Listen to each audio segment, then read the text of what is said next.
భీష్మ ఏకాదశి అంటే కేవలం ఒక పవిత్రమైన రోజు మాత్రమే కాదు. అది ఒక మహోన్నతమైన యోగి తన ప్రాణాన్ని పరమాత్మలో విలీనం చేసిన సందర్భం. దీని వెనుక ఉన్న కథ మరియు ప్రాముఖ్యత గురించి ఇక్కడ తెలుసుకోండి. భీష్మ ఏకాదశి విశిష్టత. మాఘమాసంలోని శుద్ధ ఏకాదశిని భీష్మ ఏకాదశి అంటారు. మహాభారత యుద్ధంలో అంపశయ్యపై ఉన్న భీష్మ పితామహుడు ఈ రోజే తన ప్రాణాలను విడిచిపెట్టి శ్రీకృష్ణుడిలో ఐక్యమయ్యారు. ఆసక్తికరమైన కథ. కురుక్షేత్ర యుద్ధంలో శిఖండిని అడ్డం పెట్టుకుని అర్జునుడు వేసిన బాణాల వల్ల భీష్ముడు అంపశయ్యపై పడిపోతాడు.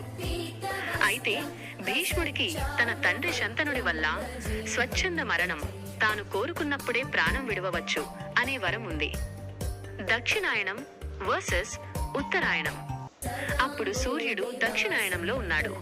దక్షిణాయనంలో మరణించడం అంత శ్రేయస్కరం కాదని భావించి భీష్ముడు ఉత్తరాయణ పుణ్యకాలం వచ్చే వరకు 58 రోజుల పాటు అంపశయ్యపైనే వేచి ఉన్నారు.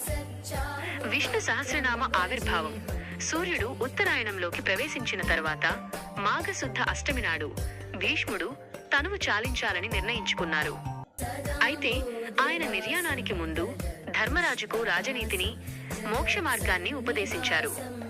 ఆ సమయంలోనే శ్రీకృష్ణుడి సమక్షంలో భీష్ముడు అందించిన పరమ పవిత్రమైన స్తోత్రమే శ్రీ విష్ణు సహస్రనామ స్తోత్రం.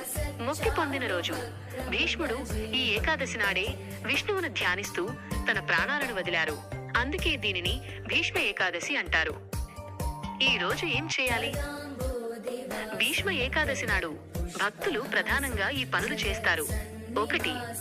విష్ణు సహస్రనామ పారాయణం. ఈ రోజు విష్ణు సహస్రనామాలను పఠించడం వల్ల సర్వ పాపాలు తొలగిపోతాయని నమ్మకం. 2. ఉపవాసం. ఏకాదశి నియమాల ప్రకారం ఉపవాసం ఉండి విష్ణువును ఆరాధిస్తారు. 3. భీష్మ తర్పణం.